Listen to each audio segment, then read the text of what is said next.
আপনি কবরে চলে যাবেন, আপনার কবরে চলে যাওয়ার পর আপনার ছেলে যেন কোন মৌলবীকে ডাকতে বাধ্য না হয়।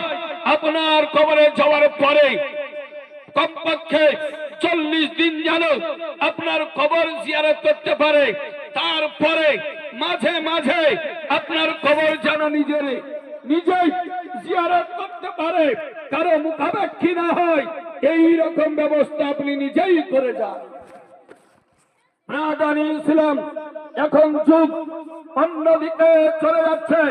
তাই বর্তমান যুগ, এই অধুনা যে যুগ, এই যুগে আপনার চতুর্দিক থেকে আপনার বারণ করা হচ্ছে যে কেউ মানুষ মারা গেলে তার কবর জিয়ারত করতে নাই, তার চল্লিশা করতে নাই, মিলাদ করতে নাই, তার জন্য দোয়া করতে নাই। এই রকম অনেক বাধা বিপত্তি আমরা দেখতে পাচ্ছি না, পাই না? এখন বারণ হচ্ছে। অতএব ইসলাম আপনার ছেলেকে ওই রকম শিক্ষা দেন, আপনার কবরে যাওয়ার পরে যেন আপনার জন্য কান্না করতে পারে। এই দুয়ার মাধ্যমে আপনার কবর যেন জিয়ারত করতে পারে। নামাজের পরে যেন আপনার জন্য হাত তুলে কান্না করতে পারে। এই রকম ছেলে আপনি তৈরি করে যান।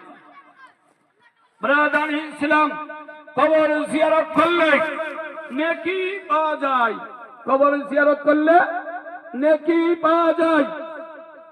নবী পাক সাহেবুল আওলাদ সাল্লাল্লাহু তাআলা আলাইহি ওয়াসাল্লাম নিজে কবর জিয়ারত করেছেন এবং জিয়ারত করার নির্দেশ দিয়েছেন।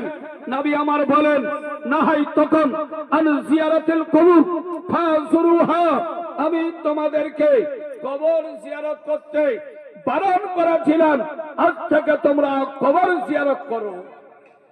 নবী আমার প্রথম দিকে কবর জিয়ারত করতে বারণ করেছিলেন, তারপরে নবী মুস্তাফা কবর জিয়ারত করার নির্দেশ দিয়েছেন।